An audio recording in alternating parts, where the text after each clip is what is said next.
सुंदरता एक बला। जब मेरे पति ने कहा कि अब आप जैसी सुंदर तो मिलेगी नहीं, जो मिली है बस उसी से, मेरी भाभी के सुंदर होने से मैं जलने लगी। फिर जो मैंने किया वो। दोस्तों नमस्कार, मेरे इस कहानी चैनल पर आपका स्वागत है। मेरा नाम प्रिया है। मैं बहुत खुश थी कि मेरी शादी रवि से होने वाली है।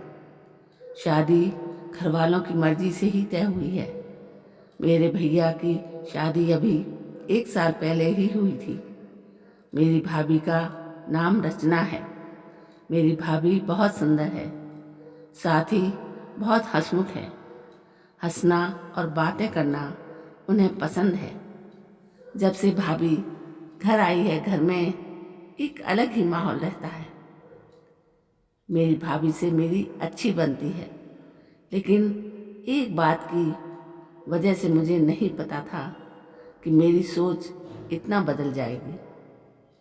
एक दिन रवि जब घर आए, तब मैं, भाभी और रवि साथ में एक कमरे में थे। हम लोग बैठे ऐसे ही बात कर रहे थे। जैसा कि मैंने पहले ही बताया कि मेरी भाभी बहुत बातें और मजाक करती है।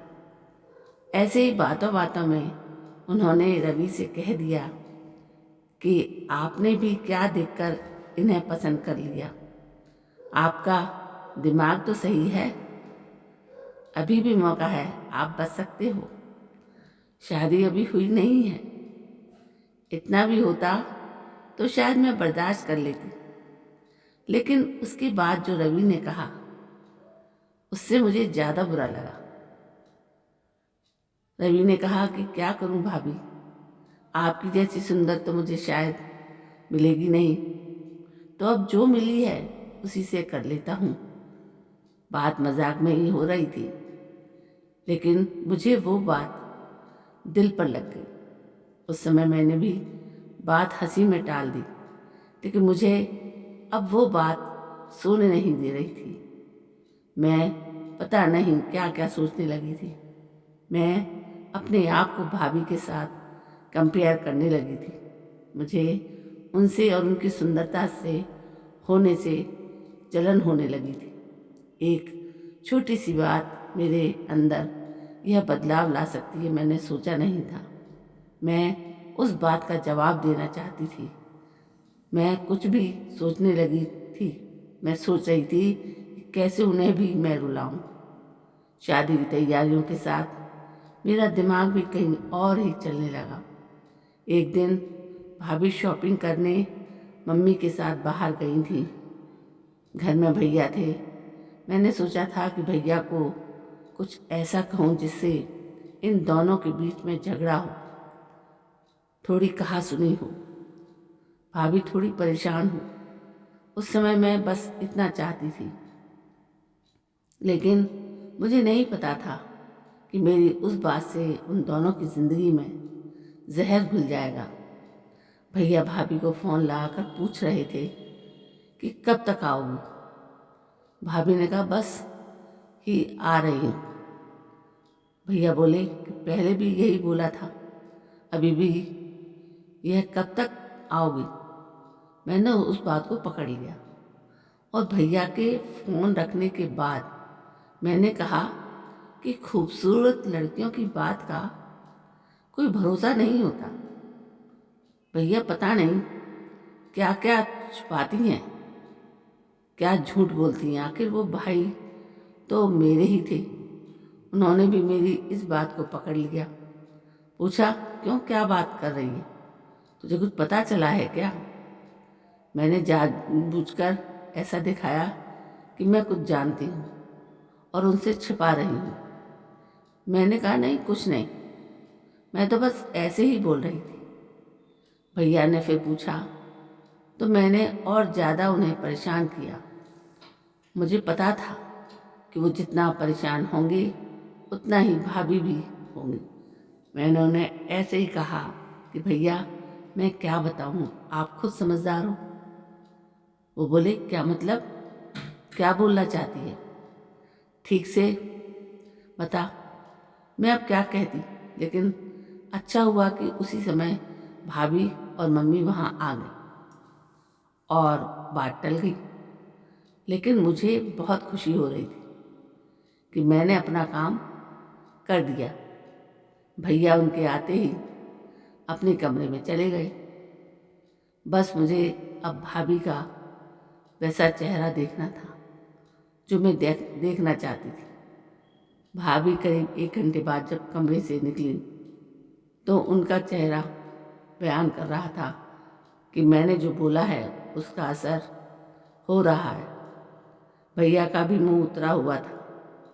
उस दिन से भाभी का बोलना और हंसना कम हो गया। भाभी का मुंह उतरा रहता था। मैं पता नहीं कैसे इतनी कठोर हो गई थी कि उनके आंसू से भी मुझे खुशी मिल रही थी।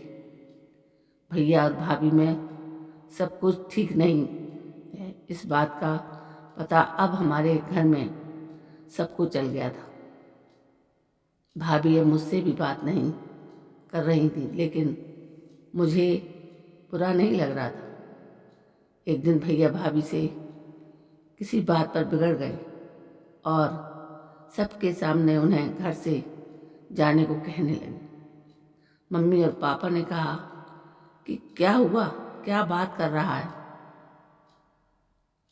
ऐसा क्या हुआ, लेकिन वो बोले कुछ नहीं। भाभी को बात बहुत बुरी लगी।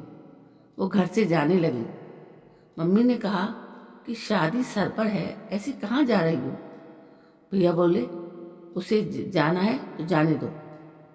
भाभी मेरी तरफ देख रही थी, लेकिन मुझे ना बुरा लग रहा था, ना मैंने उन्हें रोका। भाभी अपने घर चली गई।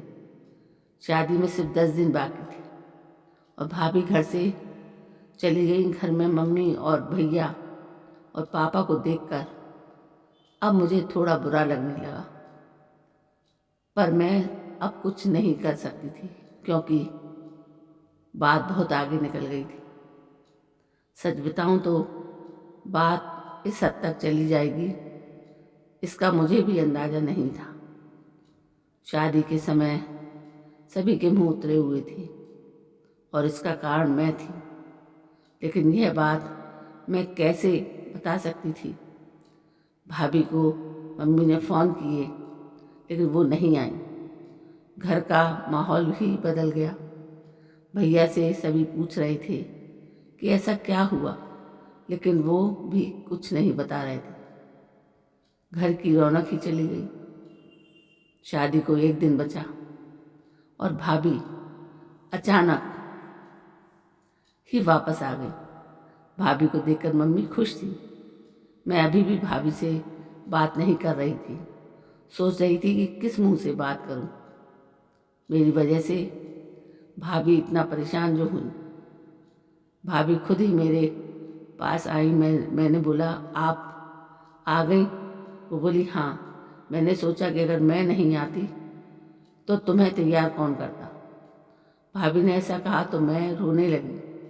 भाभी ने कहा कि मुझे तुम्हारे भैया की बातों का इतना बुरा नहीं लगा। ठेस तो मुझे तुमने पहुंचाई है।